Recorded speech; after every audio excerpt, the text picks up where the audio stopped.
नमस्कार, प्रणाम, स्वागत है प्रगतिशील खबर में। और अभी हमारी जो मौजूदगी है उत्तर प्रदेश के मिर्ज़ापुर ज़िले में है। और चूँकि उपचुनाव यहाँ पर चरम पर है, सभी छोटी बड़ी पार्टियां जो है अपनी अपनी कमर कस चुकी है। चूँकि 20 नवंबर को चुनाव है यहाँ पर, और बड़ी पार्टियां, क्षेत्रीय पार्टियां, सब पार्टियां का जो प्रत्याशी है मैदान में है। तो अभी हमारे साथ में मौजूद है प्रगतिशील मानव समाज पार्टी के यहाँ का जो प्रत्याशी हैं स्वयंवर पाल जी हैं। चलिए इनसे बहुत कुछ बात करते हैं। मेरा प्रयास रहता है कि जहाँ कहीं भी चुनाव हो, मतलब जहाँ कहीं भी समस्या हो तो उसको उठाना। अगर चुनाव है तो वहाँ की जो जनता है, जनता के जो क्या कमी है, जनता क्या मांग रही है, उसको उठाना, ताकि वहाँ की जो जनता है, वहाँ के जो लोग हैं, उस क्षेत्र के लोग, जनता अपना सवाल प्रत्याशी से करे, ताकि उनको आवाज़ सुनी जा सके। तो अभी हमारे साथ में है स्वयंवर पाल जी। सर, सबसे पहले आपका स्वागत है प्रगतिशील खबर में। आपका भी प्रगतिशील मानव समाज पार्टी की तरफ से स्वागत है। 20 नवंबर को चुनाव है सर, समय बहुत कम बचा है। ऐसे में आपके पार्टी की तरफ से मतलब कि तैयारी अभी कैसी है? प्रगतिशील मानव समाज पार्टी उपचुनाव मझवा को बड़े गंभीरता से लेकर के चुनाव लड़ रही है।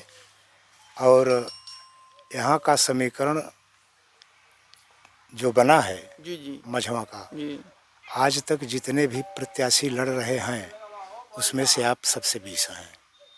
और लड़ाई आपकी इस पैमाने पर आ गई है कि समाजवादी पार्टी हो चाहे भारतीय जनता पार्टी हो, दोनों प्रत्याशी इस वक्त अपना वजूद बचाने के लिए लड़ाई लड़ रहे हैं, वैसा समझिए इस वक्त में। जी। हाँ, जबकि क्षेत्र में तमाम बातें चल रही हैं, जिस हिसाब से प्रत्याशी बीजेपी का जो भी है वह भी दूसरी बार विधायक बन चुका था, तीसरी बार इस वक्त मैदान में है।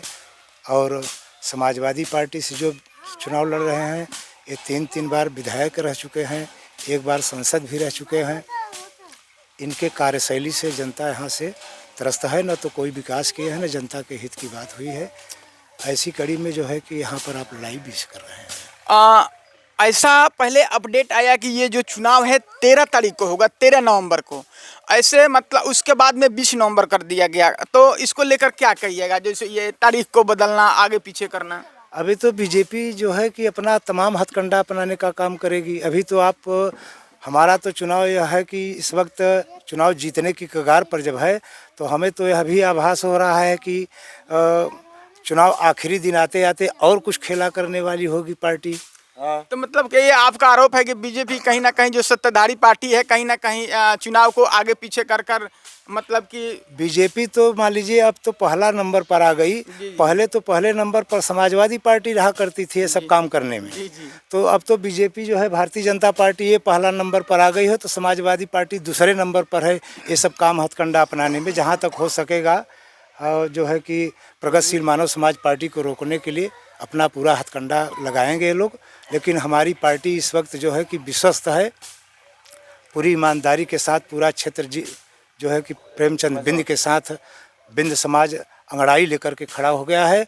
और पाल समाज का प्रत्याशी होने के नाते इस वक्त 45,000 पाल समाज जो है कि प्रगतिशील मानव समाज पार्टी को वोट देने का काम करने जा रहा है। प्रेमचंद स्वयंवर पाल जिंदाबाद।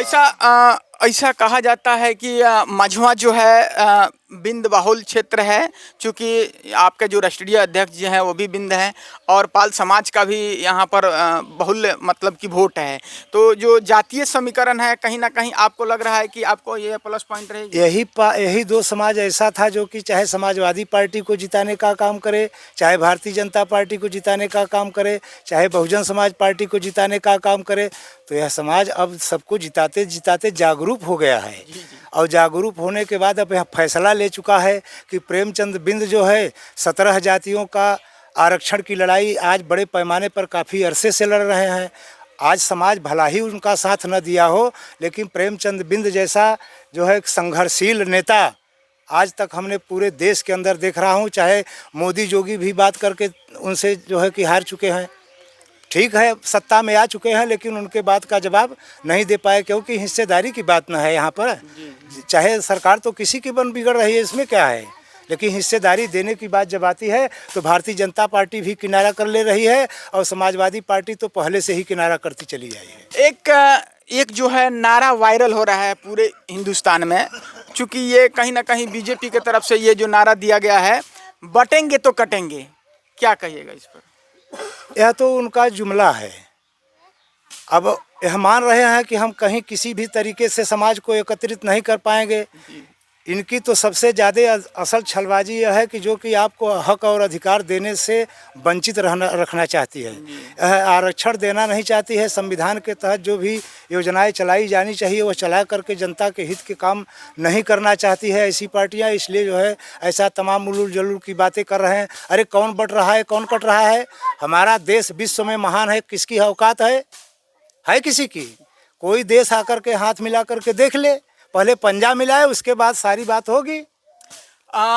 सर, मझवा विधानसभा में बहुत सारे जो इंफ्रास्ट्रक्चर की कमी है, बहुत सारे जब से आज़ादी के बाद से अभी तक इसको हमेशा मतलब कि शोषण के तौर पर किया गया। यहाँ से प्रधानमंत्री भी रहे, रक्षा मंत्री भी रहे, लेकिन फिर भी अभी तक पूर्वांचल का विकास ढंग से नहीं हो पाया जिस तरह से होना चाहिए। अभी यहाँ के युवा जो है बेरोजगार है, पलायन निरंतर कर रहे हैं, निरंतर पलायन पे प्रदेश में जाके काम कर रहे हैं। लेकिन यहाँ की जो अस्थाई वर्तमान में जो सरकार है, पूर्व में भी सरकार है, यहाँ पर उन लोगों को रोजगार के लिए कोई कदम नहीं, किसान के लिए कोई कुछ नहीं अभी तक ले। इस पर क्या बोलिएगा?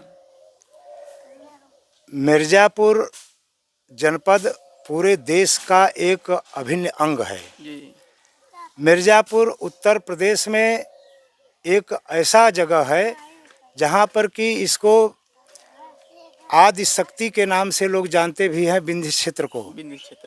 यह पूरा वेद शास्त्र गीता पुराण बताता है कि मिर्ज़ापुर जो है बनारस और आपका प्रयाग दोनों के मध्य जो क्षेत्र है यह अवर्णनीय है, इसका वर्णन कोई कर नहीं सकता। इतना ताकतवर यह मिर्ज़ापुर क्षेत्र था जिसकी कोई कल्पना नहीं कर सकता था। मिर्ज़ापुर ही एक ऐसा जगह है जो कि पूरे देश को जो है कि आज प्रकाशित करने का काम किया है। 80 तक तो स्थिति ठीक ठाक था, लेकिन 80 के बाद में स्थिति जो है दिन पर दिन दयनीय होता गया। क्या यहाँ का जो व्यवसाय होना चाहिए, जो रोजगार उद्योग लगना चाहिए, जो जिस पर जो है आश्रित था हमारा मिर्ज़ापुर जनपद, उसके साथ सौतेला व्यवहार किया जा रहा है। जितने भी आज तक जो है कि नेता बने, राजनेता बने, प्रतिनिधि बने, इसके साथ शोषण करने का, सौतेला व्यवहार करने का काम किए। आपका कौन कौन से मुद्दा रहेगा जो आप जनता के बीच में? हमारी पार्टी जो है कि बड़े पैमाने पर पूरे देश के गरीब शोषित समाज के लोगों को हक अधिकार दिला करके उनके बहुमुखी विकास के लिए तमाम योजनाएं जो है संचालित करेगी। ऐसा मेरा मानना है कि जिस दिन यह सत्ता में आएगी उस दिन जो है कि भारत का कोई भी व्यक्ति किसी भी प्रकार से वंचित नहीं रहेगा। हम उस दिन उसको आभास होगा कि मैं आज आज़ादी के बाद पहली जो है कि आज़ादी प्राप्त करने का काम किया हूँ। यह विश्व की जो है कि तीसरी लड़ाई चल रही है जिसको जो कि मानवता के आधार पर निर्धारित है। अगर आपको मझवा की जनता लार प्यार दुलार सम्मान देती है, आपको चुनाव जिताकर यहाँ से विधानसभा में भेजती है, तो पहली प्राथमिकता जो होती है वो आप कौन सी रहेगी? मिर्ज़ापुर के मझवा विधानसभा के क्षेत्र की जनता जो है, यहाँ की जनता का जो श्रेय होगा वह स्वर्ण अक्षरों में लिखा जाएगा, इसको कोई भुला नहीं सकता। और यहीं से इस मिर्ज़ापुर का इतिहास भी बदलने वाला है। बहुत बहुत धन्यवाद सर।